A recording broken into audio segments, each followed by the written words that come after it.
1년, 2년 동안은 무지하게 좋다는 얘기예요. 조선은 100조가 넘어갑니다. 방산도 이제 100조를 돌파하려고 하고 있고 엄청난 거예요.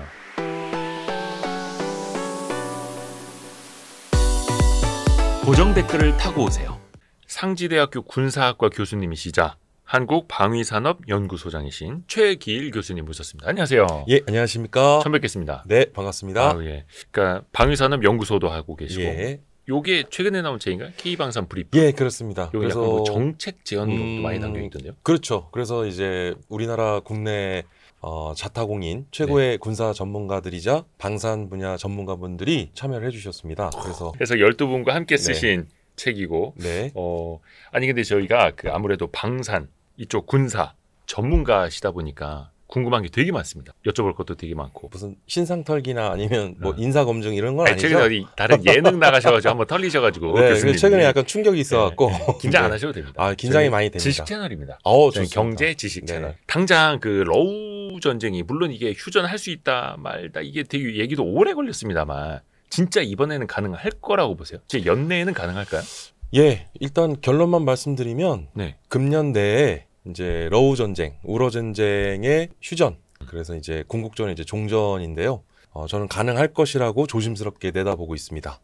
이제 2022년 2월 이제 러시아의 푸틴 대통령이 이제 군사명령 긴급명령 작전으로 발령이 됐던 우러 전쟁의 이제 촉발이 시작이 됐는데 사실 우크라이나 입장에서는 좀 억울하죠. 왜냐하면 러시아로부터 침공을 당한 거니까. 예, 땅도 뺏겼고. 그래서 사실은 제가 뭐 이제 이제는 말할 수 있다는데 뭐 여러 가지가 있었는데 먼저 2022년 우러 전쟁이 발발했던 그해 제가 이제 지상파 모 방송에서 이제 우러 전쟁에 대한 전망에 대한 주제로 토론회를 나갔는데 제가 그 토론회에서 우러 전쟁 앞으로 어떻게 보시냐는 진행자의 질문에 최소 3년 이상 갈 거다. 네, 제가 이미 그런 이야기를 한 바 있고요. 그건 이제 뭐 방송이 다 기록이 남아 있으니까. 왜 어떤 배경이었어요? 그러니까 이제 사실은 오늘날 현대전의 양상은 기본적으로 단기전 내지는 초단기전의 일종의 결전 형태로 전쟁이 수행이 됩니다.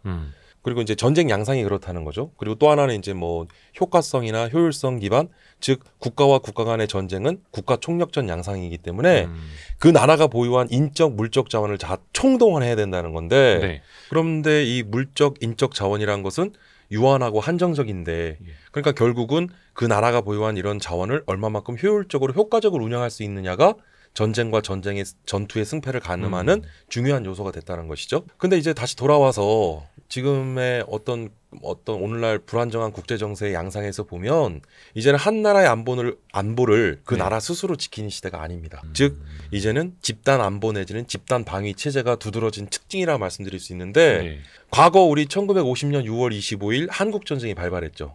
그래서 만 3년하고도 1개월. 그래서 1953년 7월 27일 이제 휴전을 맺게 됐는데 당시에도 우리나라와 북한만의 전쟁이 아니었어요. 북한은 당시에 소련과 중국 등 이런 나라들을 그때는 이제 우리가 공산주의 진영이라고 이야기했고 그리고 우리나라 대한민국은 이제 미국이나 이제 유엔의 민주주의 진영 간 그래서 공산주의 진영과 민주주의 진영 간 세력 간 대리전 양상이었는데 지금의 우러 전쟁, 러우 전쟁도 이제는 러시아와 중국, 북한과 이란 등 지금은 이런 나라들을 우리가 권위주의 국가들이라고 합니다.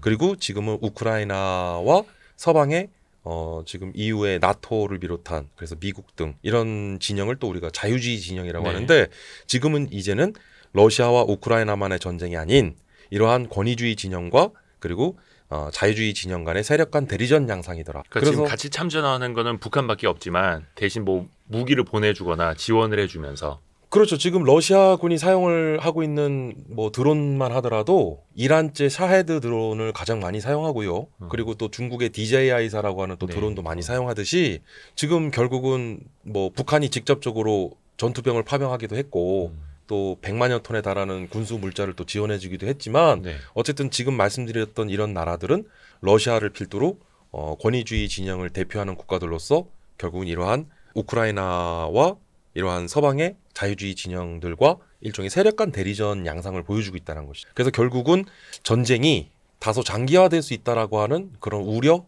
그런 측면에서 전 분석을 했던 겁니다. 그러니까 어떻게 보면 밀고 밀리고 또 그 뒤에서 또 다른 이제 또 무기를 지원해주고, 그러니까 단기간에 끝날 수도 없고, 힘의 균형이 그러니까 어떻게 보면은 러시아랑 우크라이나 되게 커 보였지만 이게 갭이 메꿔지면서 더 오래 갈 수 있었던 거예요. 그러면 정확한 지적이신데요. 그래서 이제 우크라이나와 러시아 간에 지금 소강과 공방을 반복하면서 벌써 만 3년째 좀 전쟁이 지속되고 있는데, 근데 최근에 제가 분석을 해본 결과 이제 전쟁을 수행할 수 있는 전쟁 수행 능력, 여기에는 이제 인적 자원과 그다음에 물적 이런 어떤 물리력에 대한 부분들을 이제 군수 물자, 네. 장비들 양측 모두 지금은 전쟁을 지속할 여력이 얼마 남지 않았다. 지금요. 러시아는 우크라이나도. 지금 비공식 집계인데 예. 지금 3년 동안에 러시아 측 인명 사상자만 해도 지금 100만 명 이상 사망했다라고 지금 추산을 하고 있거든요. 정확한 집계는 아니고. 그리고 이제 우크라이나도 원래는 우크라이나 인구가 전쟁 전만 해도 4,100만 정도 됐어요. 예. 그런데 지금은 이것도 공식 집계는 아닌데 인구가 3천만이 안 될 거라고 합니다. 그래서 지금 양측의 인적 물적 자원이 굉장히 심각한 데다가 전쟁을 지속할 수 있는 그런 여력, 뭐 기본적으로 이제 양측의 입장은 이러하고, 그리고 이제 중요한 게 사실 이제 미국인데요. 네. 이제 미국의 트럼프는 지난해 11월 4일 대통령 선거 이전부터 그리고 당선된 이후까지 본인이 대통령이 되면 우러 전쟁 뭐 60일 안에 그렇죠. 종전시키겠다, 예. 바로 끝내겠다 호언장담을 했었는데 못하고 지금 트럼프 입장에서는 약간 좀 궁색해졌어요. 자국민들에게 지금 또 전 세계에 본인이 그런 이야기를 해놓고 지금 우러 전쟁에 대해서 드라마틱하고도 확실한 어떤 휴전 내지는 종전에 대한 진전을 이뤄내지 못하고 있는데, 최근에 트럼프와 푸틴이 알래스카에서 정상회담을 했고요. 네. 그 이전에도 그렇고 최근에 이제 젤렌스키나 또 그리고 유럽 국가들 정상들과도 여러 가지 논의를 했습니다. 근데 이제 가시적인 성과들이 하나둘씩 나와 보이고요. 근데 제가 좀 주목했던 것은 2022년 우러 전쟁 이전 2020년에 네. 아제르바이잔과 그리고 아르메니아 간의 전쟁이 있었어요. 근데 이 전쟁이 끝났다고는 했지만 여전히 그 어떤 갈등과 충돌의 잔재는 남아 있었는데, 그걸 이번에 확실히 매듭을 지면서 트럼프가 당장의 우러 전쟁, 러우 전쟁에 대한 종식에 대한 부분을 이끌어내지는 못했지만 대신 아르메니아와 아제르바이잔 간의 항구적이고도 영구적인 평화에 대한 부분에 대해서 확실한 성과를 냈던 것에서 이제는 우크라이나 러시아 문제에 대해서 집중할 수 있을 것이다. 그리고 뭐 여러 가지 또 분석에 또 기반해서 지금 보건데 연내에는 아마 시한을 지금 못 박아놓고 있을 겁니다. 지금 일반에게 공개는 안 해놓고 있지만, 그래서 연내에 휴전 협정을 맺고 평화회담에 대한 진전을 통해서 종전을 이뤄내지 않을까. 그래서 지금 사실은 미국의 기업들의 움직임을 보면 우리가 쉽게 이해할 수 있는데요. 미국의 기업들이 지금 우크라이나 그 종전 이후에 재건 사업에 지금 엄청난 속도를 내고 있어요. 네. 그것을 보면 우리가 좀 힌트를 얻을 수 있거든요. 이미 이제 그런 쪽으로 준비를 하고 있고, 물론 이제 어떻게 보면 최근까지 들려온 소식으로 따지면은 러시아 푸틴 대통령은 이미 어느 정도 선을 그었고 이 땅까지 주면 우리는 종전하겠다 했고, 이제 젤린스키가 그걸 받는 것만 남은 거잖아요. 그러니까 뭐 혹자는 그런 얘기도 하시더라고요. 제가 이거 공개적으로 이런 걸 방송에서 얘기를 해도 될지 모르겠는데, 네네네. 지금 종전이 좀 지지부진한 건 사실 푸틴이 지금 현재 정념지에 대한 부분을 우크라이나는 원래 영토를 되찾고 싶은 거고, 그렇죠. 푸틴은 지금 현재 점령한 점령지뿐만 아니라 그 이상의 좀 영역을 좀 확보를 하려고 하는 서로 간의 기싸움이 있는 것인데, 앞서 제가 말씀드렸다시피 지금 우크라이나 전쟁 전에는 한 4,100만, 지금은 한 3,000만 이내라고 하는데 우리나라는 지금 인구 5,000만. 근데 우크라이나 영토가 엄청 넓거든요. 예. 우리나라 국토 면적 대비 20배가 넘습니다. 우크라이나가요? 네. 와, 우크라이나가 엄청난 그 비옥한 곡창지대를 확보하고 있을 뿐만 아니라 그 영토가 굉장히 넓은 영토를 갖고 있습니다. 예. 그래서 사실은 지금 동북부 지역에 있는 지금 돈바스 지역 내지는 그 일부 지역을 할양하더라도 사실은 더 이상의 이런 자국민들의 피해와, 그리고 우크라이나도 지금 얼마나 이 전쟁 때문에 고통을 받았습니까? 차라리 일부 영토를 조금 할양하더라도, 양보를 하더라도 지금 전쟁을 끝마치고 평화를 되찾는 게 어떻겠느냐라고 하는 그런 일각의 의견들도 있어요, 사실은. 근데 이제 문제는 그걸 받을 거였으면 작년이나 재작년에도 휴전을 그렇죠. 했겠죠. 벌써 휴전을 했었던 예. 거라는 거죠. 그리고 두 번째는 러시아의 요구가, 이게 지금의 이런 영토에 대한 어떤 분할과 이런 점령지에 대한 요구를 여기서 그칠 거냐는 거예요. 그 이후에 추가적인 그런 조금씩 요구를 더. 했을 때 그러면 그 부분에 대해서 어떻게 이 부분을 대응할 거냐라고 하는 것도 관건이 되겠죠. 플랜 B가 있어야겠네요. 그래서 이제 여러 가지 그런 부분에 있어서 지금 양측의 이제 계산법이 지금 굉장히 지금 복잡한 상황이고 근데 이제 그럼 미국의 트럼프는 왜 이렇게 우러 전쟁을 종식시키려고 하느냐? 예. 사실 반대로 3년 동안 일종의 반사이익을 본 게 미국의 군수 방산업체들이 주가가 엄청 올랐거든요. 네네네. 대표적으로 미국의 에어바이러먼트라고 하는 이제 스위치 블레이드 300과 600이라고 하는 이제 무인 자폭 드론을 생산 제조하는 기업인데요. 여기 주가가 엄청나게 오르고 매출액도 엄청 올랐고 그리고 이외에도 많은 미국의 군수 방산업체들이 지난 3년 동안에 네. 엄청난 매출액과 성장을 네. 보여줬다는 것이죠. 사실 비단 우리나라 K방산도 어떻게 보면 우러 전쟁 발발 이후에 직간접적인 전쟁 투수를 맞이한 것인데 근데 미국이 왜 이 전쟁을 이토록 빨리 끝내냐고 하느냐. 그러니까 이제 여러 가지가 있어요. 먼저 첫 번째, 미국 입장에서 우러 전쟁, 러우 전쟁에 대한 종전에 직접적인 개입을 함으로써 네. 지금 미국이 취하고자 하는 것은 첫 번째 우크라이나 재건 사업입니다. 천문학적인 예산이 투입될 기회와 참여.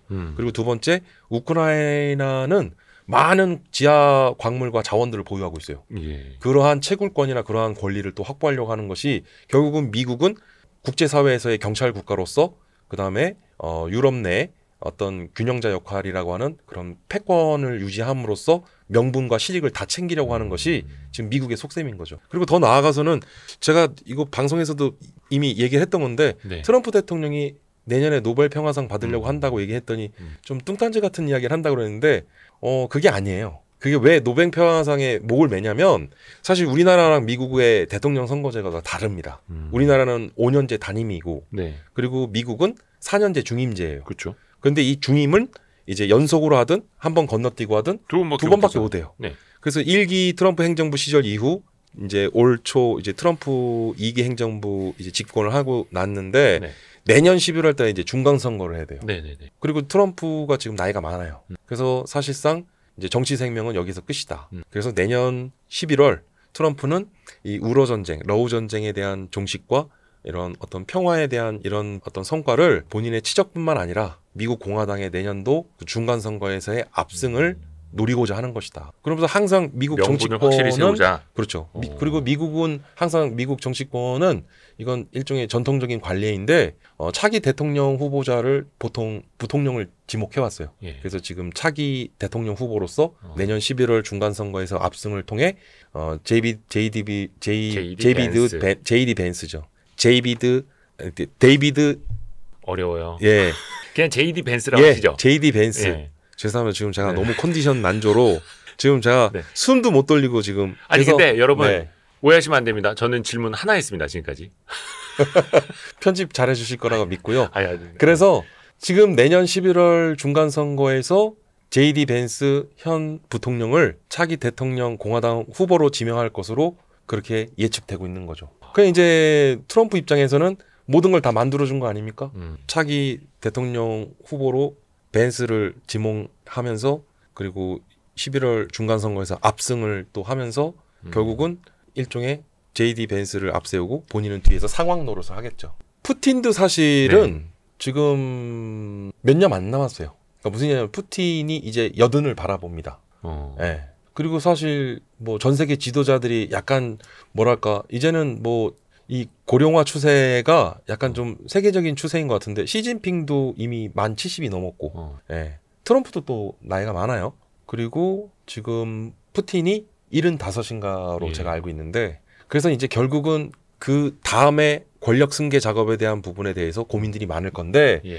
그런 복잡하고도 그러한 어떤 정치적 그런 셈법들이 함축돼 있는 거죠. 그러니까 이제 단순한 그 어떤 그 다른 나라의 그 어떤 전쟁으로만 그치는 게 아니라 자국 기업들의 그런 뭐 재건 사업이나 또 지하자원 광물에 대한 향후 어떤 그런 수익권, 그다음에 이런 경제적인 측면, 그다음에 더 나아가서는 미국이라고 하는 전 세계 패권국의 지위를 어떤 그런 놓지 않고자 하는 미국의 이러한 속셈이 있다. 그렇죠. 그래서 이제 결국은 우러 전쟁에 대한 부분 그리고 이제 우크라이나나 러시아도 더 이상은 더 이상은 이제 자국민들에게 어떤 명분이나 그다음에 더 이상 전쟁을 지속할 여력마저도 이제 한계에 봉착하고 있다. 그렇게 보여지는 근거에 따라서 아마 금년 내 아마 올해를 넘기지 않을 것이라고 봅니다. 근데 다만 정확하게 못을 박을 수 없는 게 시한은 아마 금년을 넘기지 않을 거라고 아마 트럼프는 머릿속에 셈법을 갖고 있을 텐데 네. 쉽지는 않아 보입니다. 지금 전쟁이 만 3년 동안 이렇게 진행됐듯이 그 휴전 내지는 종전을 위한 길은 분명히 순탄치 않을 것이다. 하지만 머지않아 올해를 넘기지 않고서 아마 휴전에 대한 전쟁에 대한 중단을 합의하는 것에 있어서는 아마 당사국들은 어느 정도 합의에 이를 것으로 바라보고 있습니다. 아주 보기 드물게 질문 하나만으로 일부가 끝나버리는 일이 생길 수도 있을 것 같습니다. 이제 본격적으로 국내 방산 이야기도 한번 여쭤볼게요. 그러면 이제 사실 러시아 우크라이나 전쟁이 어떤 기폭제가 되면서 우리나라 방산에도 상당히 큰 호황이 왔고 또 그 당사자인 폴란드가 많이 사주면서 우리 이제 최대 큰 손이 됐잖아요. 그래서 우리나라가 이제 4대 방산 수출국 위치까지도 노린다고 하는데 그러면 이건 우리가 글로벌 4대 방산 수출국이 아직은 아니라는 거고 지금은 몇 등 정도 합니까? 이게 정말 중요한 질문 하셨는데요. 네. 지금 지난 윤석열 정부에서도 세계 방산 서열 이제 5대 강국 안에 이름을 올리겠다고 했고 지금 이재명 정부에서도 방산 수출국 세계 4대 강국의 이름을 올리겠다라고 밝히고 있는데 우리나라는 사실 이미 4대 강국 반열에 올랐다고 해도 과언이 아닙니다. 이미요? 무기 수출 주요 집계 통계를 하는 국제 기구들이 있는데요. 네. 대표적으로 뭐 시프리라고 하는 스톡홀름 국제평화문제연구소를 들 수 있는데 이들 조사 집계 기관들은 딜리버리 기준이에요. 납품 실적을 기준으로 해요. 근데 우리나라 대한민국 한국 정부의 무기 수출 수주 기준은 수주 기준, 컨트랙트 기준이에요.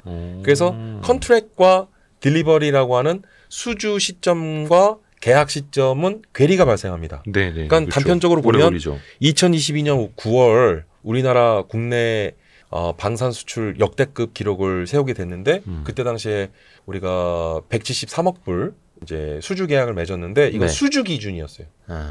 그래서 그때 당시에 기본 이행 계약을 맺고 그다음에 이듬해인 23년도와 24년도 그리고 금년 25년도까지 해마다 그 기본 이행 계약을 근거로 실행 계약을 또 맺어서 실제로 이제 납품이 이루어졌던 것이죠. 네. 그리고 우리나라는 매년 단년도 실적 기준으로 수주 기준으로 공표를 하고 있는데 해외 조사 기관은 최근 5년간의 이제 평균값을 냅니다. 그래서 이제 여기서부터 이제 좀 통계에 있어서 기준이 좀 상이하다 보니까 그래서 우리나라가 이미 2022년, 23년, 24년도에 거두었던 그런 수주 기록 그거는 지금 어떤 식으로 표현이 되냐고 하면 우리나라 주요 방산 4개사의 수주 잔고가 100조 원에 이르고 있다고 하잖아요. 네네네. 그 근거가 이건 거예요. 그러니까 수주 잔고라고 하는 것은 계약은 맺었고 아직 납품이 이행되지 않았지만 현재 계약을 맺은 현재 그 수주 잔고만 100조가 넘는다는 거죠. 이 방산 4개사만 하더라도. 그래서 우리가 수주 기준으로만 하면 벌써 세계 4대 강국 반열에 이름을 올렸다라고 볼 수 있겠고 현재 시프리아 같은 국제기구의 이런 납품 실적 기준으로 최근 5년 동안의 그 수출 통계를 보면 우리가 전 세계 한 9위 정도 이름을 올리고 있습니다. 그러니까 현재 기준 수출 통계로 보면은 전 세계 9위인데 지금 수주해 놓고 이걸로 이제 매출로 일으킬 거 생각을 하면 이미 4대 수출국에 올라간 거나 마찬가지다. 그렇습니다. 왜냐하면 지금 방금 말씀드렸던 국제기구의 이 조사 공표를 할 때 통계 기준은 최근 5년 이내라고 했잖아요. 그럼 최근 5년 이내면 지난 관연도였던 24년도, 23년도, 22년도 그리고 21년도와 22년도께 들어가는데 22년도 173억 불, 그다음에 23년도 135억 불, 그다음에 24년도가 95억 불이었어요. 그러니까 갈수록 지금 줄어가지고 3년 연속, 2년 연속. 근데 사실은 2021년도에는 그런 얼마였냐? 그때 2021년도엔 73억 불이었어요. 그리고 그럼 2020년도에는 얼마였냐? 이때는 30억 불 내외. 그러니까는 사실은 중국 뛰었던 거예요. 2020년 이전까지는 우리가 30억 불 내외의 박스권에 갇혀 있었어요. 평균적으로 25억 불에서 30억 불 내외였어요. 원래 그만큼만 파는 나라. 맞습니다.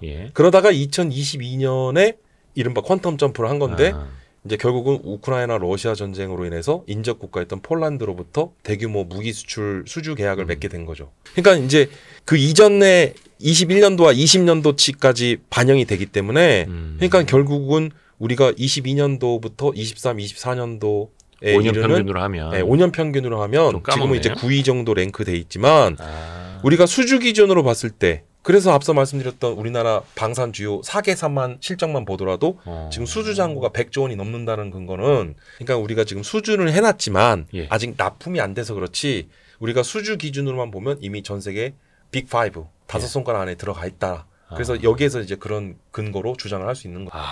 이건 거의 예정된 미래네요. 이미 수주해 놓은 거 거기서 뭐 어디서 취소만 하지 않으면.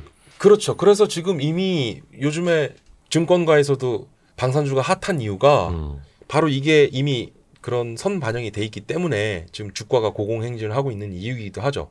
근데 이게 계속해서 이어질 것이냐를 봐야 되는데 일단 수주해 놓은 거는 있습니다만 또 사실 이제 주가는 이 수주도 계속 이어지고 더 늘어나고 이런 걸 좋아하거든요. 근데 이제 러시아 우크라이나 전쟁은 종전 흐름으로 가고 있고 물론 이제 뭐 방위비를 GDP의 5%까지 한다 뭐 이게 유럽연합도 발표를 하기는 했습니다만 과연 이런 증가세도 이어질 것이냐 어디 긍정적으로 좀 보시나요? 한마디로 말씀드리면 지금 시점은 우리가 과도기에 있다. 위기와 과도기. 기회가 공존하고 있다. 그래서 먼저 이제 우리가 짚어봐야 되는 게 방금 우리 저 진행자분께서 네. 좋은 말씀해 주셨는데 우리가 수주해 놓은 것만으로 끝은 아니에요. 예. 그러니까 이게 무슨 얘기냐면 무기에 대한 글로벌 방산 시장에서의 기본적인 무기 거래 메커니즘은 예. 첫 번째 정찰제 시장이 아닙니다. 정찰제가 아니다. 네. 그리고 부르는 두 번- 게 갑시다. 네. 예. 그리고 두 번째 그러니까 이제 계약 조건이 상이할 수 있고 네. 당연히 계약에 대한 뭐 그 조건에 따라서 금액이 상이해지는 건 당연하기 때문에 네. 우리가 일반적으로 생각하는 그런 정찰제 시장이 아니다라는 거. 그리고 사실은 우리가 뭐 국제 정치, 국제 관계 더 나아가서는 그 무기를 구매하는 구매 국가의 국내 정치 상황 내지는 우리나라 국내 정치 상황까지 고려해야 되는. 왜냐하면 국가와 국가 간의 거래 시스템이기 때문에. 그래서 사실은 지금 폴란드도 2022년에 폴란드 야권 연합이 총선 승리를 하면서 지금도 계속 우리나라와의 이런 무기 수주 계약에 대한 부분에 대해서 집중적인 감사, 그다음에 이에 대한 전 정부 내지는 그러니까 그 나라도 이제 여당과 야당이 있으니까 이 부분에 있어서 약간 계약의 취소나 축소에 대한 우려 이게 실제로 현실화되고 있어요. 아니 근데 네. 러우 전쟁이 끝났다라고 해서 발주를 해놓은 걸 취소를 할 가능성이 있을까요? 예를 들어서 근데 또 어떤 분석에 따르면 러시아가 거의 승리한 채 끝나는 거고 푸틴이 건재하고 또 러시아가 유럽연합을 또 어떻게 할지 모르고 나토를 물론 이제 우크라이나 나토는 아닙니다만 그런 우려는 상존한다는 거죠. 아니면 또 이쪽에서는 또 그러니까 반대로 이제 평화 시대가 다시 온다 볼 수도 있고. 사실은 지금 최근에는 신냉전이라는 용어를 쓰고 있습니다. 그러니까 공식적으로 우리가 신냉전이라고 학자들은 얘기는 안 하지만 일반적으로 지금 글로벌 이제 국제 정세가 불안정해지고 있으니까 네. 이러한 신냉전 시대가 도래하는 거 아니냐라고 하는 이야기가 나오는데 그래서 실제로 그런 조짐들이 나타나는 게 전 세계의 많은 나라들이 자국의 군비를 강화하고자 해서 자국의 군 현대화 사업을 추진하고 있다는 거예요. 네네네. 그래서 이제 대규모 이런 무기 도입 사업들을 추진하고 있는데 이러한 기조가 분위기가 유지될 거라고 보는 거예요. 당분간. 네. 우러 전쟁만이 아니라. 왜냐하면 지금 최근에 이스라엘과 이란 간의 전쟁 때문에 네. 중동에서의 무기 수요가 또 급증하고 있고 그렇죠. 그리고 또 지금은 동북아 지역에서의 화약과라 불리는 중국과 대만 간의 양안 전쟁 그리고 우리 한반도 주변 그리고 더 나아가서는 지금 전 세계적인 이제 분위기는 이제 어떤 평화의 시대가 저물고 이제는 새로운 그러한 신냉전 시대에 대한 지금 그런 부분으로 그쵸. 전환이 되고 있어요. 그래서 무기 수요에 대한 부분은 전 세계적으로 이거는 꾸준히 좀 수요가 이어나갈 것이라고 보고 그리고 또 무기도 이게 일종의 무기도 한번 이제 교체를 해야 되는 대규모 교체 사업들을 앞두고 있는 그런 시점이 그 시퀀스가 딱 맞아 떨어졌어요. 그래서 지금부터 향후 5년 내지 10년 동안에 전 세계 많은 나라들이 뭐 차기 전차 사업이라든가 차기 뭐 구축함 사업이나 또는 차세대 전투기 도입 사업이 지금 앞으로 향후 5년 내지 10년 동안 집중돼 있습니다. 그래서 이제 그런 측면에서 보면 글로벌 무기 시장이 좀 호황을 겪을 것이라고 지금 이미 해외의 많은 분석 기관에서 그렇게 분석을 내놓고 있는 거죠. 그러니까 항상 우리가 그 방산 쪽 얘기 들어보면 차기, 그 다음에 차세대, 뭐 FX 사업 막 이런 식으로 해서 뭔가 다음 세대를 준비하는 게 꾸준히 또 이제 텀을 두고 나오더라고요. 근데 그게 글로벌리하게 그게 지금 큰 흐름이 있어요. 그 큰 흐름상 그 시퀀스가 딱 도래하고 있어요. 그래서 향후 5년 내지 10년 동안에 이러한 전 세계적인 차기 무기 도입 사업에 대한 부분 그래서 이제 많은 나라들은 이를 자국의 군 현대화 사업이라고 사업을 추진 중인데 이것들이 지금 장차 5년 내지 10년 동안 집중돼 있다. 그러니까 이런 것들이 우리 K방산에게도 호재가 될 수 있다는 것이죠. 큰 사이클이 오는 거네요. 이제 큰 사이클이 오죠. 왜냐하면 이제 우리가 방산업을 조선업과 비유를 많이 하는데 뭐냐면 이제 우리나라 뭐 전투기도 네. 한번 도입하면 그 10년, 20년 그쵸. 사용하고 도태시키는 게 아니라 계속 30년, 40년 그 이상도 사용하거든요. 예. 그러니까 이런 무기 체계라고 하는 것이 수명 주기가 도래 시점이 좀 롱텀이에요. 그래서 어떻게 보면 이런 주기가 도래하는 시점에 맞춰서 대규모 사업들이 진행이 되죠. 그러니까 호주 같은 경우에 이건 약간 좀 뼈아픈 얘기인데 네. 이걸 방송에서 말씀을 드려야 될까 말할까 고민인데 말씀을 드리자면 어차피 호주에서는 안 볼 겁니다. 네, 뭐 호주와 상관 있는 거, 그러니까 호주에 차기 호위함 사업을 했어요. 네. 그래서 거기에 우리나라 HD 현대중공업과 하나오션이 참여를 도전장을 냈다가 네. 사실 제안서조차도 제대로 서류 준비가 미비해서 제안서도 똑바로 못 내고 고배를 마셨는데 일본의 미쯔비시 중공업이 선정이 됐어요. 네. 그래서 일본 자위대, 그러니까 일본은 정식 군대도 보유하지 못해서 자위대라고 해요. 네. 자위대는 정식 군대가 아니거든요. 그래서 해상 자위대에서 운영하고 있는 모가미급이라고 하는 호위함이 있습니다. 예. 근데 이 모가미급 호위함을 호주 차기 호위함 사업에서 일본 미쯔비시 중공이 선정이 됐다는 거예요. 근데 이게 11척을 구매하기로 돼 있어요. 예. 근데 이 11척의 수주 계약 금액이 계약 체결된 금액이 이제 100억 호주 달러. 그러니까 이거를 원화로 환산하면 약 14조 원 정도 돼요. 와, 엄청 크네요. 근데 아까 제가 말씀드렸죠. 우리나라 지난해 24년도 우리나라 전체 방산 수출 규모가 얼마라고 그랬죠? 95억 불이에요. 예. 원화로 환산하면 약 13조 원 정도 됩니다. 그러니까 이번에 호주 차기 호위함 사업에서 일본은 이 단 한 건의 호위함 사업을 하면서 우리나라가 지난해 2024년도 전체 연간 전체 해외 무기를 수출한 금액보다 이 단 한 건으로 우리를 뛰어넘어 버렸어요. 그러니까 이게 약간 이런 특성들이 있습니다, 사실. 한 방이네요. 약간 이게 한 워낙 방이 있네. 국가와 국가 간의 무기 거래의 특성 중에 하나가 천문학적인 예산이 수반됩니다. 그러니까 얼마 전에도 그 K2 전차 폴란드에 추가로 계약을 한 게 9조 원 규모였잖아요. 사실은 뭐 K2 블랙팬서, 그래서 K2 흑표 전차는 우리 육군의 도입 가격이 약 96억에서 98억 정도 도입을 했거든요. 대당. 네. 예. 근데 폴란드 정부에서 경쟁 기종으로 봤던 게 독일의 이제 레오파르트 2 전차인데 예. 그게 대당 한 250억 정도 해요. 그러니까 우리나라 전차 2대 내지는 2대 내지는 2대 반 정도를 구매할 정도로 반값도 안 되는. 그렇죠. 근데 이제 우리나라의 이러한 그러니까 무기 도입 사업이 얼마나 천문학적인 예산이 수반되냐면 그 3,000톤급 도산 안청호함이라고는 예. 잠수함이 있습니다. 잠수함. 이 잠수함 한 척을 건조하는 건조 비용만 1조가 넘어요. 원가만. 그러니까 순수하게 건조 건조 비용만. 그러니까 이제 우리나라 FA-50 전투기 네. 대당 450억이지 않습니까? 예. 그럼 이 대당 450억 전투기를 해외에 예. 우리가 수출하게 되면 예. 사실 우리나라 현대 기아차 중형차 고급 중형 세단 대당 가격 한 4천만 원에서 옵션에 따라 한 4,500만 원? 예. 그런 그러니까 예를 들어서 우리가 F-20 전투기를 해외에 그 100대를 수출하면 그 중형 자동차 만 대 이상을 수출하는 그런 효과가 생기는 거예요. 그러니까 이제 무기 거래에 있어서 국가와 국가 간의 복잡한 고려 요소뿐만 아니라 천문학적인 예산이 수반되고 이제 그런 복잡한 메커니즘이 포함되어 있기 때문에 일반의 커머셜 시장에서 바라보는 관점과는 특수한 시장이다. 그렇죠. 특수한 그렇죠, 산업이고. 그래서 사실은 수주가 더 어렵죠. 국가 대 국가로 총력전을 벌이는 거고. 총력전을 벌여야죠. 그래서 진짜 돈도 빌려주면서 그러니까 차관을 하면서 우리가 돈까지 빌려줄 테니까 그 돈으로 사줘 이런 식으로 또 할 수밖에 없는 거고. 그러니까 이제 핵심은 한마디로 정부와 방산업계가 원팀이 돼야 되고요.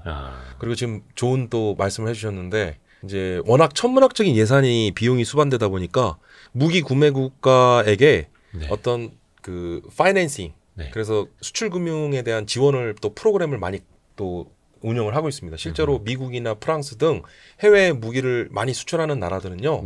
이러한 무기 구매국에게 수출 금융 지원을 해주는 것은 당연하게 여겨지고 있고. 그렇죠. 그리고 이제 약간 좀 이거는 변형된 건데 그래서 제가 이런 얘기도 또 중국 같은 경우에 이게 사례가 있었는데 동남아시아 모 국가에게 중국이 잠수함을 판매를 하는데 그 잠수함 도입 사업에서 중국 잠수함을 선정했거든요. 선정한 이유가 사실 결정적이었던 게 잠수함 한 대 사면 하나 더 줬어요. 네, 1+2 개념으로. 아니 무슨 편의점 소세지도 아니고 네. 잠수함을 1+1으로 팔아요? 근데 이제 문제는 그렇게 도입을 했더니 네. 잠수함 시동을 걸었더니 네. 잠수함이 꼬르륵 이제 한 거. 그렇죠. 잠수함이 이제 움직이질 않더라는 거죠. 그리고 에이, 이제 진짜요? 그렇죠. 아니 무슨 뭐 실제 한두 사례를 말씀드리는 겁니다. 아니 무슨 500만 원짜리 잠수함도 아니고 군사용 잠수함이요? 그 이제 더 나아가서는 방금 말씀드렸던 진짜 잠수한 거예요? 수출 금융 지원에 대한 프로그램을 지원해 줄 뿐만 아니라 어. 경우에 따라서는 이러한 무기 구매에 다양한 옵션들을 제시하기도 하고요. 와. 더 나아가서는 무기 구매 국가들에게 어떤 그 도로와 그다음에 댐, 이제 우리가 얘기하는 SOC라고 하는 인프라 건설까지 해줍니다. 철도를 또 건설해 준다든가 무상으로. 와. 그러니까 이제 얼마만큼 이 국가와 국가 간의 무기 거래가 규모가 대단한지 아마 좀 가늠해 보실 수 있을 것 그러네요. 같습니다. 뭐 예를 들어서 몇 조원, 수십 조원 이렇게 팔려면 근데 그것도 한 방으로 끝나는 게 아니라 뭐 5년 뒤, 10년 뒤 유지 관리도 하고 차세대 할 때 또 들어가고 하니까 도로도 닦아드리고. 아니, 요즘에 그 일반 구독자분들도 네. 수준이 굉장히 높아지셨어요. 그래갖고 와이스트릿 덕분입니다. 네. 아 이걸 제 입으로 얘기하고 있네. 근데 좋은 말씀해 주신 게 락인 효과거든요. 아. 그러니까 무슨 얘기냐면 앞서 말씀드렸듯이 전투기 도입해서 예. 이거 10년, 20년 사용하고 이걸 도태시키는 게 아니라 30년, 40년 동안 우리가 업계에서는 PIP라고 합니다. 네. 쉽게 가면 이제 업그레이드 사업을 하는 거예요. 프로덕트 임프루먼트 프로세스라고 해서. 그래서 성능 개량 사업이 이제 후속 발주 사업으로 우리가 또 성능 개량 사업에 참여를 하고 아하. 그다음에 운영 유지 비용에 대한 후속 군수 지원 우리가 흔히 MRO라고 하죠. 네. 그래서 메인터넌스와 리페어, 뭐 오버홀 또는 오퍼레이션이라고 얘기도 하는데 이제 운영 유지 보수에 대한 부분. 사실 우리가 이제 이걸 이제 공식 통계로 집계를 한 자료를 좀 인용을 하자면 무기 도입 국가가 완성된 무기 플랫폼을 도입해서 도입 가격과 운영 유지 비용에 비교를 해보니까 네. 도입 가격 대비 최소 3배에서 7배 정도를 운영 유지 비용에 예산을 사용하더라는 거예요. 아. 그러니까 어떻게 보면 배보다 배꼽이 더 큰 게 이 무기 출 사업이 이런 특성이 있죠. 그러니까 이런 종속된다는 거예요. 오랜 기간. 그러니까 당장은 얼마 안 남을 것 같지만 그래도 일단은 우리가 수주하고 봐야 될 이유도 있는 거고요. 그러니까 우리나라 FA-50 전투기 말씀드렸는데 예. 한국 공군에는 대당 450억에 납품했거든요. 예. 근데 필리핀이 과거에 12대를 수입할 때 우리가 그때 대당 360억에서 380억의 무기를 판매했습니다. 그래서 그때 당시 감사원에서 지적을 했어요. 이거 방산원가 원가 부정이다. 원가 비리다. 근데 원가 부정이 아니라 이제 싸게 팔고 일단 싸게 팔고 후속 군수 지원에 대한 그 계약 조건에 컨디션에 그런 부분들이 다 써놓고. 그러니까 우리가 뭐 그런 말 하셨습니까? 조삼모사라는 얘기 하듯이. 그러니까 프린터기 싸게 팔아놓고 카트리지 그렇죠. 팔아야 되니까. 그 이제 카트리지 가격은 비싸잖아요. 프린터기보다 카트리지가 거의 더 비싸죠. 네. 카트리지 가격이 프린터 가격보다 더 높은 경우도 맞아요, 있습니다. 맞아요.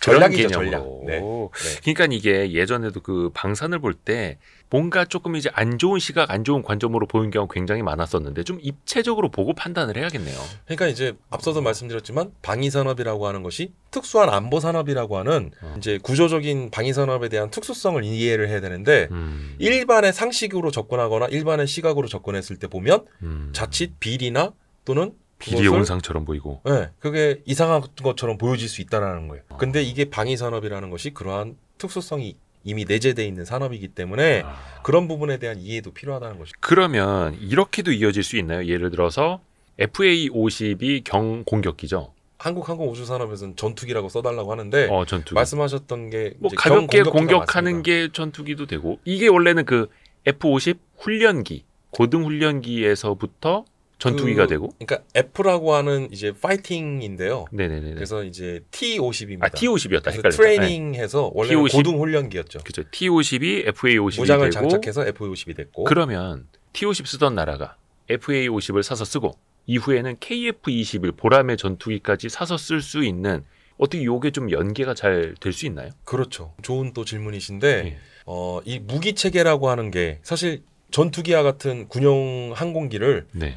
대표적으로 그러니까 전투기만 예를 들자면 확실히 종속되는 효과가 여기서 나오거든요. 그러니까 무슨 얘기냐면 비행 설계 기체로부터 완성된 전투기 기체가 다른 해외 무기 도입 국가에서 도입을 하게 되면 이제 여기에는 무장 체제 그 다음에 또 여러 가지 또 업그레이드를 해야 되고 그다음에 유지 보수를 해야 되잖아요. 근데 여기에는 이제 OFP라는 개념이 있어요. OFP? 오퍼레이셔널 이제 플라이팅 프로그램이라고 해서 비행 운영 프로그램인데 이제 지금 방금 말씀드렸다시피 비행 운영을 위한 운영 체제에 대한 부분 이거는 원 제작사 그거를 원래 만든 원 제작사에서 그 부분을 쉽게 얘기하면 AS를 해줘야 되는 부분이기 때문에 그러니까 이제 종속될 수밖에 없죠. 그리고 이러한 어떤 무기를 도입할 때 사실 지금 폴란드 같은 경우에는 과거 구소련제 무기도 운영하고 있고요. 예. 그 다음에 나토제 무기도 운영을 하고 있어요. 근데 나토 규격과 그 다음에 과거 구소련의 이런 무기 장비 규격이 달라요. 그러니까 예를 들어서 우리나라 155mm 포탄 쓰는데 예. 우크라이나랑 미국도 지원해 주는데 예. 근데 러시아나 중국, 북한은 152mm 포탄을 쓰거든요. 그러니까 이제 규격이 다른 거예요. 그러니까 이제 이런 것들이 한 번 우리나라 무기 체계의 그런 어떤 규격화나 그런 부분으로 맞춰지면 운영하는 운영 어떤 그 관련 무체계 운영 규범부터 그다음에 그걸 정비 체계랑 관련된 모든 것들이 예를 들어서 뭐 우리나라 전투기 쓰다가 갑자기 러시아 수호위 도입하면 완전히 달라지는 거예요. 정비부터 운영 교범까지 다 바뀌어야 되잖아요. 그러니까 이게 쉽지 않은 거예요. 그러니까 사실 이걸 달리 말씀드리면 우리가 노르웨이의 K2 전차 수주전에서 네, 레오파르트 전차한테 탈락의 고배를 맞았는데 네. 근데 그건 어쩔 수 없었어요. 이미 노르웨이는 레오파르트 1 전차를 쓰고 있었고 후속 군수 지원화 이제 최근에 이런 인터페이스나 인터오퍼빌리티라고 하는 상호 운영성 차원에서 보면 노르웨이 입장에서는 K2 전차가 단연 성능도 좋고 가격도 좋고 다 좋았지만 이걸 바꿨을 때의 그 비용이나 부수적인 그런 부분도 감안하지 않을 수 없었던 거죠, 사실은. 그러니까 여튼 다시 돌아와서 결국은 이런 부분들을 우리가 또 중요하게 고려를 해볼 수 있다는 것이죠. 그러네요. 그러니까 그 노르웨이가 물론 같은 유럽 국가인 독일 거를 사줘야 된다라는 뭐 무언의 압박을 좀 많이 받았다고는 합니다만 있었죠. 네, 실제로. 그것도 있고 네, 왜냐면 무기 체계 이웃 연장선도 국가였고. 그렇죠. 네. 근데 우리가 FA50을 많이 팔아놓을수록 또 어떻게 보면 KF21의 씨앗이 될 수도 있는 거네요. 그러니까 우리나라 지금 KF-21 전투기 이야기를 많이 하는데 아직 개발 중인 전투기예요. 개발이 완료되지 않았어요. 그래서 지금 프로토타입으로 시제기 이제 비행 테스트를 계속 하고 있는데 이제 양산을 해서 일단 우리 군에서 도입을 하게 되면 그 다음에 이제 동시에 해외 수출도 같이 활로를 열어야 되는데 이 해외 수출 활로를 우리가 뚫는 데 있어서 첫 번째는 기존에 우리 전투기를 구매한 국가들로부터 이제 쉽게 가면 이제 전투기의 그 사양에 따라서 임무 유형이 달라져요. 그래서 로우급, 미들급, 하이급으로 나누는데 지금 우리가 FA50을 경공격기라고 한 게 네. 이게 원래는 F16 기종을 기반으로 설계된 기종인데 좀 비슷해요. 네. 그래서 이제 우리가 얘기하는 로우급은 이제 FA50과 같은 경공격기고요. 미들급에는 이제 F15K나 이런 전투기들이 들어가고 하이급은 이제 거기엔 F35나 이제 향후에 개발이 완료되면 KF-21 기종이 하이급으로 들어가겠죠. 그러면 공군을 이제 운영할 때 체계가 그렇죠. 예. 그러면 우리나라 FA50 전투기를 도입한 나라도 이제 로우급에서 미들급으로 가야 되고 미들급에서 또 하이급으로 가야 되기 때문에 또 차세대 차기 전투기 또 도입 선정 사업을 또 추진할 거 아닙니까? 근데 사실 이런 것들을 봤을 때 우리나라 전투기를 이미 도입한 나라는 우리가 좀 수월하게 접근할 수 있죠. KF-21이면 미들급이야, 하이급? 이제 우리가 전투기를 세대로 구분할 때 보통 4세대냐 5세대냐 구분을 하는데 KF-21 전투기는 4.5세대라고 지금 우리가 얘기를 하고 있습니다. 4.5. 네. 근데 지금 최근에 우리 공군과 그러니까 우리 군에서 지금 고민을 하고 있는 게 지금 세계 여러 나라들이 5세대 전투기를 뛰어넘은 지금 6세대 전투기를 개발하고 있는데 우리 지금 아직도 4.5세대 지금 개발 중인데 너무 늦는 거 아니야? 그래서 지금 5세대 내지는 6세대를 지향하는 KF-XX?라고 하는 지금 전투기 후속 기종에 대한 또 KF-XX? 네. 이거 일단은 검색하면 이제 필터링 되는 거 아닙니까? 성인용 막 이렇게 해서 욕설이라고. 저는 그런 건 잘 모르겠습니다. 그래서 농담입니다. KF-XX라고 일단 가칭으로 명명만 해놨는데 다음 지금 이에 대한 수요를 결정하는 단계, 그러니까 수요를 기획하는 단계죠. 그래서 이제 우리가 소요 기획이라고 하는데 지금 군의 수요를 반영해서 이런 소요를 지금 기획하는 것에 이제 막 착수를 시작했다. 그럼 이게 예를 들어서 KF-21도 블록 1, 블록 2, 블록 3 해서 업그레이드. 블록 3 되면 나중에 무장도 내부에다 하는 걸로 간대잖아요. 저요? 네. 아닙니다. 그러니까, 저희 콘텐츠, 그러니까 Y-스트릿이 이렇게 좋은 매체거든요. 아니 근데 이게 궁금한 게 그러면 나중에 스텔스 기능도 더 업그레이드 한다고 하고 KF-21도 그러면 이거는 그때가 돼서도 4.5세대고 그때가 돼서도 그냥 KF-21이요? 그러니까 KF-XX 모델이랑 완전 또 다른 거예요? 그러니까 KF-21은 지금 우리가 4.5세대 정도라고 얘기를 하는데 5세대를 염두에 두고 지금 개발을 하고 있어요. 사실은. 요게 이제 4.5 떼고 5세대까지 가는 걸로. 네. 그래서 지금 당장은 우리가 지금 개발을 하고 있으니까 네네네. 5세대라고는 말 못하지만 4.5세대로 개발을 해놓고 이게 5세대로 바로 진화할 수 있도록 쉽게 얘기하면 그 성능 개량 사업을 하겠다라는 게 계획에 반영이 돼 있고 그러면 KF-XX는 뭐냐? 이게 그거죠. 그러한 성능 개량 사업을 통해서 5세대를 뛰어넘는 6세대까지도 버금가는 그런 차세대 전투기로서 성능 개량 사업을 염두에 두고 지금 요에 대한 이제 개념 연구에 이제 막 이제 소요에 착수를 한 거죠. 일단은 개념 연구부터. 근데 이건 되게 오래 걸리네요. 시간이 오래 걸립니다. 그래서 근데 또 사실 준비는 해야 되는 거고. 우리가 KF-21 전투기도 보라매 사업이라고 하는데 과거 고 김대중 대통령 시절부터 시작됐어요. 엄청 오래된 거죠. 네. 근데 사실 그때 이게 되겠어? 했는데 그 돈이면은 뭐 미국 거 많이 사오자 막 이런 분들도 많았었는데 어찌 됐든 간에 해내고 있는 거잖아요. 또 가야 하는 길이고. 맞습니다. 이게 전 세계에서 우리가 지금 앞서 말씀해 주셨던 T-50 골든 이글과 같은 초음속 고등 훈련기 그리고 FA-50 전투기 경공격기를 또 우리가 개발하기 이르렀는데 전 세계에서는 초음속 전투기 개발을 전 세계에서는 8번째로 개발에 성공했고 이러한 초음속 전투기를 해외에 수출한 것은 또 우리가 10번째 수출을 하게 됐죠. 그래서 우리나라가 군사력 순위 세계 5위, 그다음에 군사과학기술 수위 현재 뭐 10위, 방산 수출 9위. 근데 지금 이것은 좀 보수적인 관점이고 이미 우리는 전 세계에 이미 군사력 순위 5위라고 하는 것에서 증명해 주듯이 군사력과 국방, 방산 기반 역량은 전 세계 빅5 안에 이름을 올렸다라고 해도 과언이 아닐 것이라고 봅니다. 그래서 이미 방산 수출 글로벌 4위라고도 앞에서 말씀해 주신 거죠. 정부에서 그런 목표를 세운 것은 괜한 목표를 세운 게 아닙니다. 이미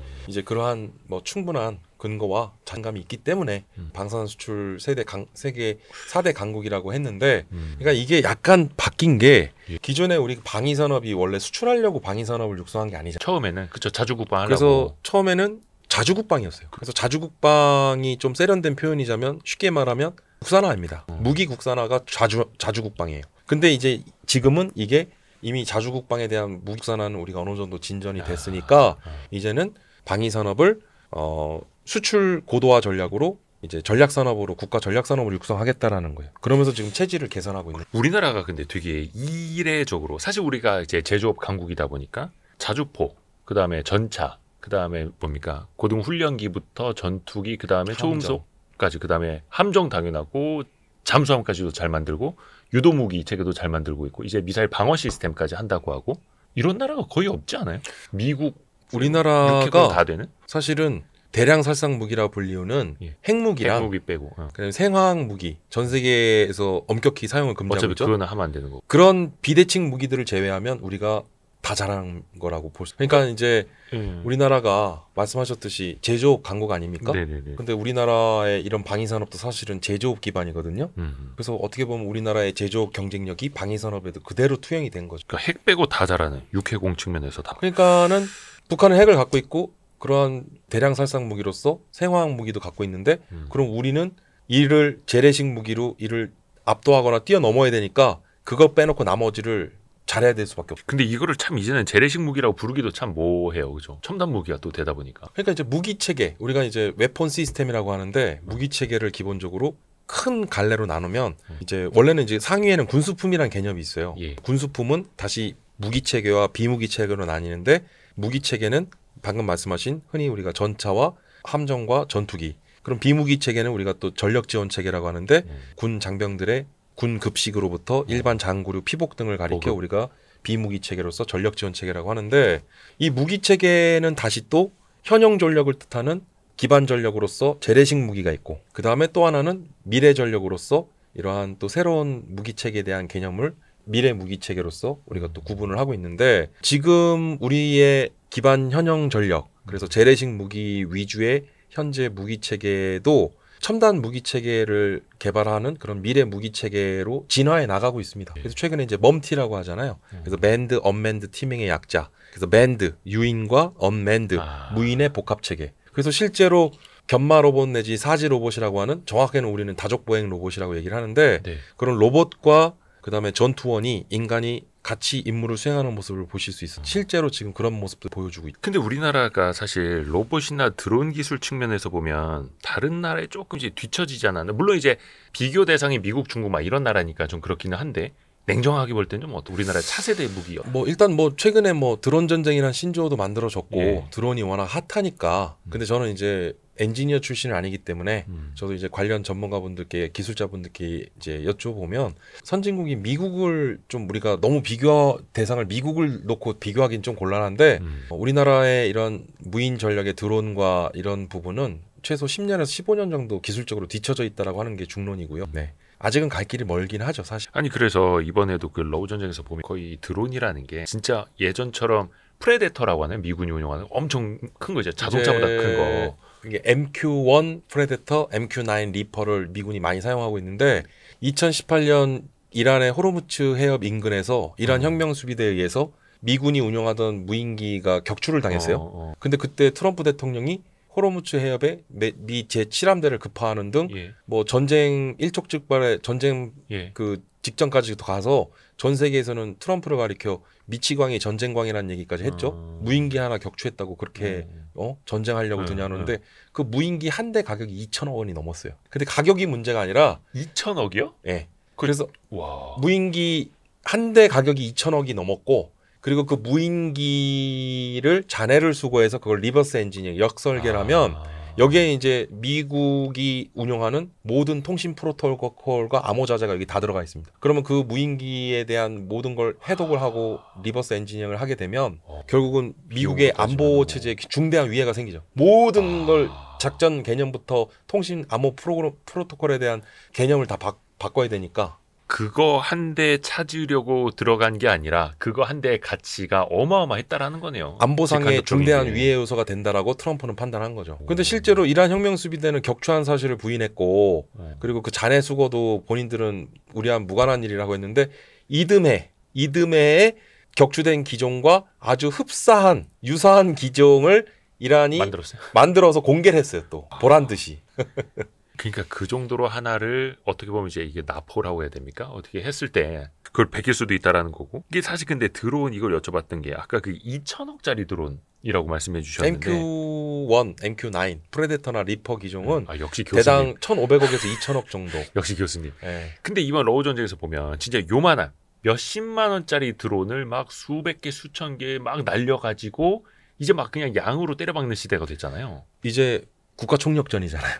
그러니까 모든 자원을 효율적으로 효과적으로 사용해야 돼요. 그러니까는 불과 십수만 원 내지 수십만 원에 불과한 드론으로 수십억짜리 전차를 무력화시킨다는 거죠. 그러니까 이게 효과성이나 효율성에 비해서 보면 가성비가 엄청난 거 아닙니까? 그러니까 전쟁에서 이게 중요하다는 거예요. 그래서 더더욱이 드론도 대량 생산이 엄청 중요하더라고요. 2023년 8월에 미국 국방부가 보고서를 하나 발간해요. 그게 이제 리플리케이터라고 하는 전략을 발표를 했는데 이제 리플리케이터의 이 리플리케이트는 복제하다, 복사하다는 뜻인데 이 전략의 핵심은 이제 대중국 봉쇄 전략으로 일환으로서 뭐 제4차 상세 전략이라고도 일컫는데 2030년이 넘어가면 중국의 군사력이 미군의 군사력을 압도할 거라고 미 국방부가 보고서를 낸 거예요. 예측 보고서를. 그래서 이에 대한 대응을 위해서 이제 그에 대한 대응 전략이 필요하잖아요. 네네네. 그래서 중국의 군사력 부상을 견제하기 위해서 리플리케이터 전략은 대량의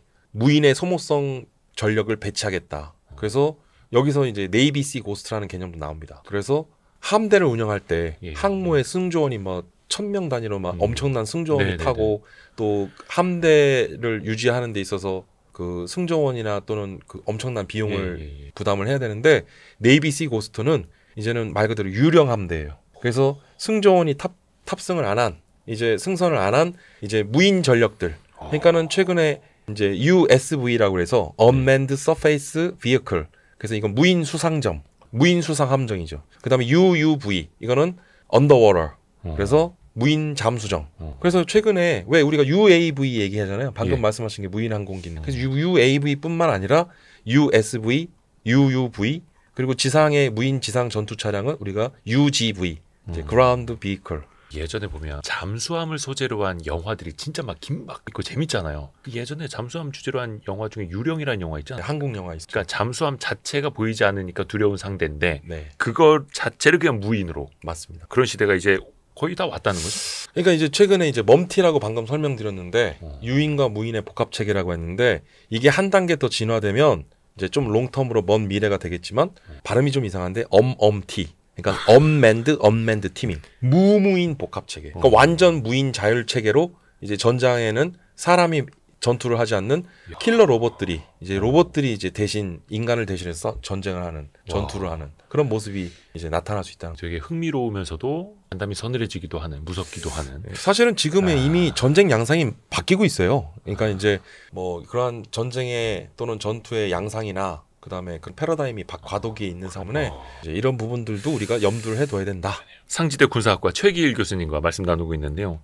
이게 좀 예민한 문제입니다. 그 예전에 모병제를 해야 나라가 산다라는 책을 공저하시기도 했는데 근데 아예 징병제가 더 이상은 불가능하다 이렇게 못 박으셨더라고요. 지금의 이제 인구 감소, 인구 절벽 시대에 우리가 살고 있는 거 아닙니까? 네. 그래서 사실은 제가 대학에서 뭐 입시 입학 업무도 좀 하는데요. 재작년에 전국의 고3 수험생이 36만이었어요. 근데 그때도 그렇고 지금도 그렇고 전국의 4년제 대학의 대입 정원이 40만이 넘습니다. 그러니까 애당초 정원을 다 못 채우는 거예요. 근데 문제는 그 고3 수험생 36만 중에서도 처음부터 대학 진학을 포기하는 친구들도 있고 이미 또 사회에 취업을 해서 또 진출한 친구도 있고 또 재수를 하는 친구들이 있기 때문에 그 36만도 사실은 온전히 다 대학에 입학할 자원이라고 보는 것은 곤란하죠. 그것도 안 되고. 그래서 지금 사실 좀 다른 얘기인데 지금 전국의 지방의 사립대들은 입시에 사활을 걸고 있습니다. 그래서 뭐 한간에 뭐 벚꽃 피고 지는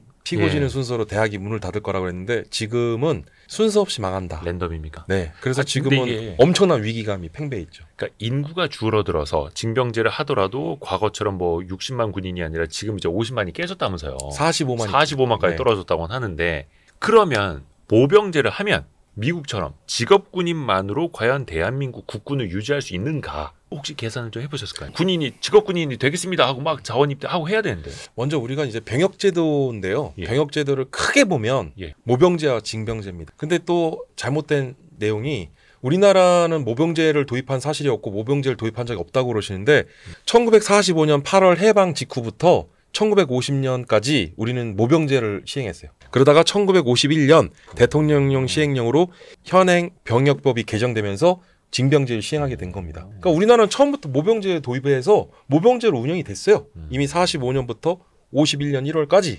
그러다가 51년부터 지금까지 이제 병역법 개정으로 이제 징병제를 시행하게 됐는데 미국은 과거 베트남전을 비롯해서 과거에는 징병제를 하다가 지금은 모병제로 바뀌었죠. 네. 근데 정확하게는 미국이 모병제를 한다라고 얘기하기보다는 직모혼합제라고 보시는 게 맞아요. 평시에는 모병제고 전시에는 징병제를 합니다. 그러니까 이제 지금 또 최근에 또 이슈화 됐던 것들이 여러 가지가 있는데 첫 번째는 선택적 모병제. 지금 현 새 정부 들어서서 당시 대선 때 공약으로 선택적 모병제에 대한 부분이 또 뜨거운 감자가 됐었는데 근데 이것도 일반의 오해가 있어요.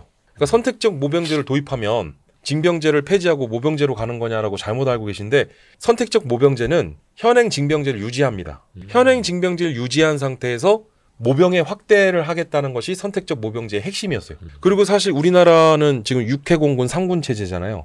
지금 이제 해병대도 있지만 근데 육군을 제외하고 해공군 해병대는 이미 모병제를 하고 있어요. 지원해야 갈 수 있죠. 그렇죠. 그러니까 지금의 선택적 모병제에 대해서 우리가 얘기를 하는데 약간 좀 오해와 진실? 약간 그런 부분들은 좀 우리가 짚고 넘어가야 돼요. 그러면 이게 사실 그러면 모병제로 가는 사람들은 당연히 징병제 인력보다 더 많은 급여를 줘야 하는 거잖아요. 그렇죠. 이게 일종의 직장이 되는 거니까 비용적인 측면이나 그러면은 그 사람들이 얼마면 만족하는 수준으로 직업군의로 들어올 것인가도 따져봐야 되지 않나요? 중요한 질문이신데요. 사실은 제가 반대로 좀 질문을 드리면 지금 인구 감소, 인구 절벽 시대, 앞으로 더 급격한 인구 감소를 직면할 것인데 앞으로 징병제가 유지가 가능할 것이냐고 여쭤본다면 점점 떨어지겠죠. 유지가 어렵다고 답변하시겠죠. 근데 이게 이제는 우리 일반 국민들께서도 상식이 됐어요. 그렇죠. 그럼에도 불구하고 현행 징병제를 유지하겠다는 것은 제가 망상적 수준이고 망상적 사고로 얘기하는 게 아니 이 정도 얘기 안 하면 바뀌지가 않아요. 그러니까 제가 좀 가다가 임팩트를 주기 위해서 제가 몇 그런 년 얘기를 후에는 하는데 40만 깨주고 35만 깨주고 이럴 텐데. 아니 몽병증지를 아니 그러니까 징병제를 현행 우리 안보 상황을 고려하면 예. 징병제 유지가 가장 이상적인데 징병제 유지가 하고 싶다고 유지가 될 일이냐는 거예요. 자 지난해 신생아수 21만. 근데 이 자원이 앞으로 10수년 뒤에 앞으로 16년 17년 뒤에는 군대를 가셔야 되는데 네. 문제는 이 21만 중에도 남아 출생자 수는 불과 11만밖에 안 돼요. 그럼 앞으로 이 당장 10수년 내에 닥칠 현실이라는 거죠. 이거를 어떻게 현행 45만 지금 벌써 지금 50만을 군을 유지하고 싶지만 지금 45만도 붕괴가 되고 있어요. 이제 앞으로는 계속 붕괴가 이제 더 가속화될 것인데 그러니까 이제 우리가 병역제도에 대해서 그럼 또 필수다. 생각해야 되는 게 예. 시대가 바뀌어서 예. 과거에 병력수로 전쟁과 전투의 승패가 갈리던 시대가 아니잖아요. 예, 전쟁 그렇죠, 양상이 그렇죠. 바뀌고 있어요. 네네네. 그리고 또 이제 사실은 아까 중요한 질문을 해주신 게 자 현행 징병제 육군 기준 18개월 지금 제가 알기로는 해군이 20개월 근데 해병대는 18개월이에요. 모병을 하고 있는데도 아 해병대가 18개월이요? 해병대는 좀 힘드니까 굉장히 그런데 짧은데?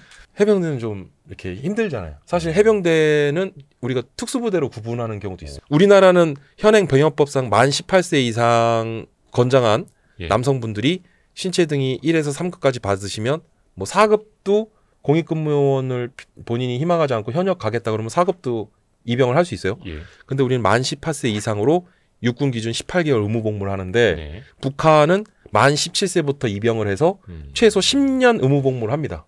근데 특수부대에서 복무하면 13년을 복무하도록 돼 있어요. 더 길어요? 네, 북한은 그래요. 근데 북한은 애당초 그런 의미가 없죠.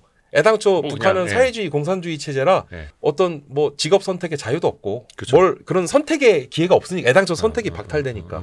근데 이제 다시 돌아와서 우리가 고민해봐야 될 건 그거라는 거예요. 그러니까 현행 징병제 상태에서 모병을 확대함으로써 네. 이러한 병력 급감 현상을 우리가 좀 해결을 해보겠다는 건데 그러면은 모병을 확대할 때 모병으로 어떻게 유인이 될 거냐 예. 그리고 어떻게 유인이 잘 될 수 있을 거냐를 고민해야 되는 거예요. 그러면 사실은 이게 또 사회적 합의나 어떤 그런 수준에 맞춰서 적절한 어떤 보수나 그다음에 처우나 그런 복무 여건에 대한 환경 개선을 해주는 것도 같이 고려를 해야 되는데 이건 어느 정도 사회적 합의에 있어서 적절한 수준을 조금 조정을 해 나가야 돼요. 그래서 우리가 지금은 현행 징병제 유지는 사실 불가능하다는 것이 기본 상식이 됐고 그렇죠. 그렇다면 이 현행 징병제에 부족한 징병을 메꾸기 위한 모병을 어떻게 확대할 것이냐인데 그래서 이야기하고 있는 게 군대 갔다 오신 분들 중에도 희망하면 재입대 시켜주겠다.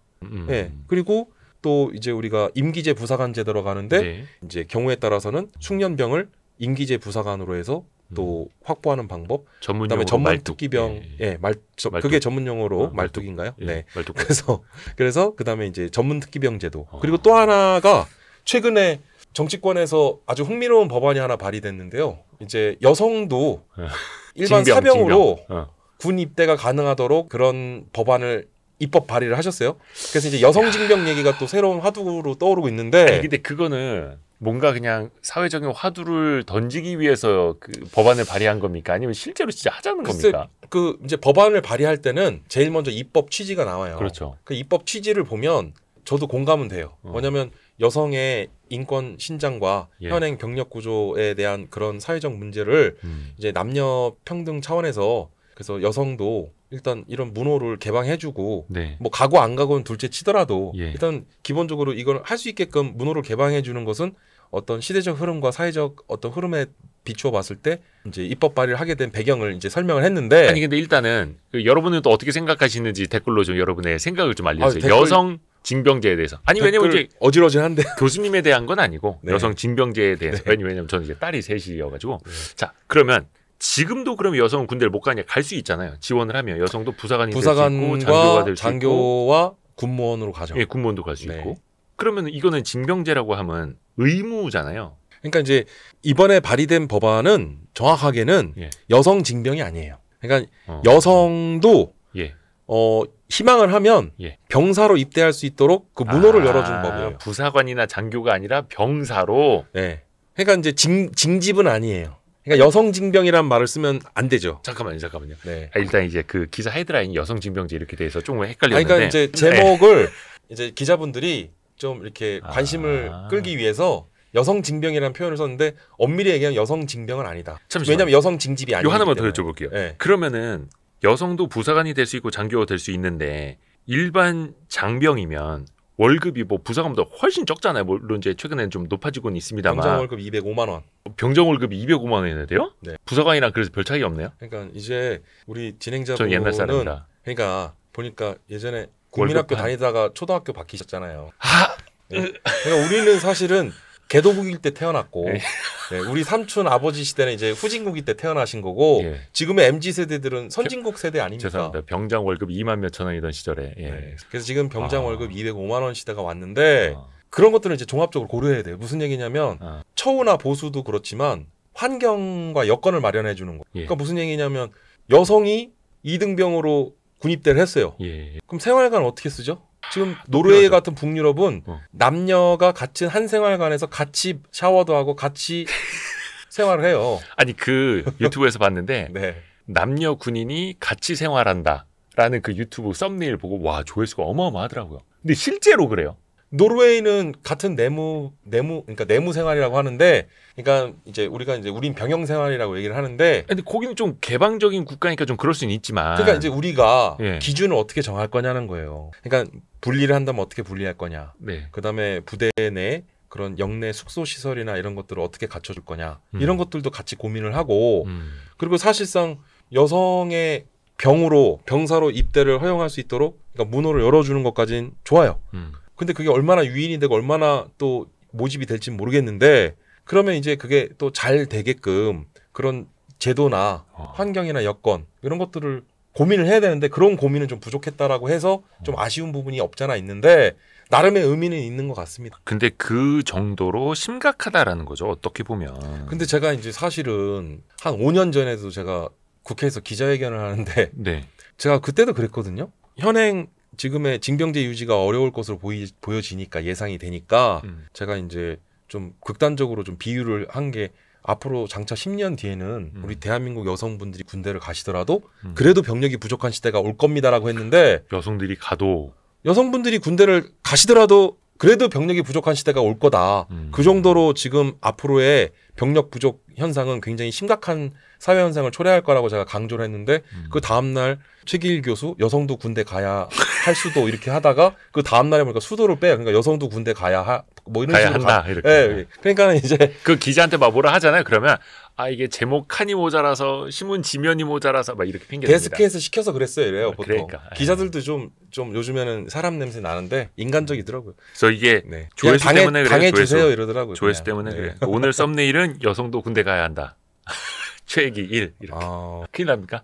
지금 벌써 막 어지러질하네요. 제가 농담입니다. 현증이 날 것 같은데. 자 그러면 네. 저는 이런 생각을 좀 해봤거든요. 왜냐하면 예전에는 여성이 비전투요원으로 가야 전투요원으로 가면은 뭔가 이제 전력이 좀 떨어질 수도 있다 이런 인식이 있었는데 앞에서 우리가 뭐 로봇 드론 이야기도 했습니다만 차세대 그러니까 무인 무기 체계는 오히려 여성들이 정밀하게 어디 센터에 관제센에 딱 모여 앉아가지고 정밀하게 드론 조정하는 이런 거는 더 잘할 수도 있잖아요. 지금 제가 하고 싶은 말씀을 다 하셨어요. 아 진짜? 저도 그렇게 생각을 해요. 그러니까 무슨 얘기냐면 이것도 굉장히 조심스러운데 예. 미국의 특수전사령부 사령관이 그런 얘기를 합니다. 미국의 최강의 특수부대 중 하나인 네이비실 아직도 이제 금녀의 벽을 허물지 못하고 있거든요. 그러니까 네이비실 들어오고 싶으면 여성도 들어오라고 했어요. 근데 그 체력 기준을 여성이 통과를 못해요, 훈련을. 그래서 아직도 금녀의 벽에 허물어지지 않고 있는데, 그러니까 이제 여성분들이 그렇다고 해서 뭐 전투능력이 떨어지고 뭐 비하하려는 의도가 아닙니다. 그러니까 여성분들이 남성분들보다 조금 더 섬세하고 그런 부분들이 있어요. 네. 그래서 오히려 최근에는 이런 드론이나 이런 무인 무기 체계를 조작하거나 또는 군 내에도 다양한 군수 지원이나 또는 행정 업무들이 있거든요. 네. 그런 부분은 사실 우리 남성분들보다도 훨씬 더 굉장히 세밀하고 섬세한 이런 부분은 훨씬 더 잘할 수 있죠. 가능하죠. 예. 그리고 사실은 우리나라의 헌법에 국방의 의무가 있습니다. 국민의 4대 의무 중에 헌법에 국방의 의무는 남녀노소를 불문하도록 돼 있어요. 아 그래요? 근데 다만 이 국방의 의무와 병역의 의무를 좀 구분해 봐야 되는 게 병역법상에는 병역의 의무는 만 18세 이상의 신체 건강한 남성분들에게 지어진다라고 하지만 예. 병역법의 상위인 헌법에는 국방의 의무로서 남녀노소를 불문하고 국방의 의무가 있다고 해요. 그래서 실제로 유사시 전시 상황이 되면 우리 대한민국 여성분들도 이제 국방의 의무를 하십니다. 근데 뭐냐면 이제 전시 근로대가 편성돼요. 그래서 전시 근로대라는 거는 이제 무기 만들어야 되고 이런 거. 그렇죠. 이제 다양한 그런 뭐 무기를 만들든 이런 뭐 다양한 보급을 하든 또는 다른 기타 행정 업무 등 어떤 아니 과거 1, 2차 세계대전 당시에도 그쵸. 영국 런던에 막 공습을 받고 그다음에 미국도 세계 전쟁에 참전할 때 그 자국 내 본토에 있었던 여성분들 뭐 했어요? 다 군수공장 가서 다 거기서 포탄 만들고 한 거 아닙니까? 전투기 만들고. 그게 국방의 의무다 그게. 하지만 병역의 의무와 국방의 의무는 우리가 분리해서 볼 수밖에 없는 게 현행 병역법상의 병역 의무 즉 징집은 남성에게만 한정돼 있으니 과거에 이미 2번이나 헌법세원에서 이제 우리가 그걸 거쳤고 여성 징병 그러니까 이 부분은요 이미 지난 과거 2번의 헌법소원도 있었고 그리고 우리의 어떤 사회적 합의와 중지를 모으는 과정도 필요하기 때문에 그쵸. 저는 우리 구독자분들께 말씀드리면 저는 한 번도 여성 징병에 대한 이야기를 꺼낸 적이 없고요. 지금도 여성 징병에 대해서는 제가 좀 양가적인 입장이긴 한데 이런 경우죠. 방금 말씀하셨던 우리 여성분들이 잘할 수 있는 그런 무기 체계에 대한 이런 운영 조작이나 또는 섬세하고도 세밀한 그런 행정 업무 등이라 이런 부분들은 충분히 우리가 더 잘할 수 있다. 해서 요거는 사회적 합의도 더 필요하고 더 나은 군대를 만들 수 있는 정책적으로도 또 연구가 또 필요해 근데 이제 보입니다. 제가 꼭 한 말씀 드리고 싶은 게 사실은 우리가 병역제도로서 모병이냐 징병이냐 그리고 모병이 어떻게 확대되고 모병이 제대로 될 수 있을 거냐도 고민해야 되지만 이제 예비군 제도와 동원 제도를 어떻게 운영하느냐도 중요하거든요. 그러니까 북한도 보면 북한도 일주일 안에 500만 정도의 예비군을 그 동원할 수 있거든요.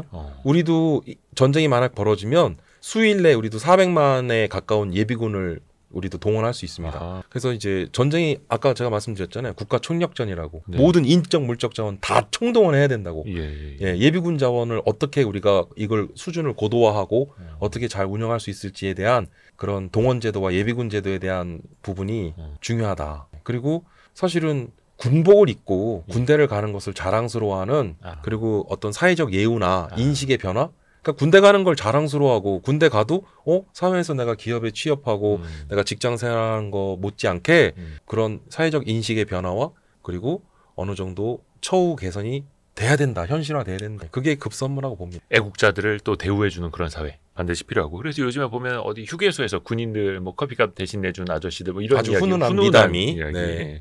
저도 어디선가 군인 여러분을 만나면 밥이라도 사겠습니다. 오늘은 상지대 군사학과 교수이자 한국방위산업연구소장인 최기일 교수님과 고맙습니다. 네, 감사합니다. 아유 고생하셨습니다. 네. 고생하셨습니다.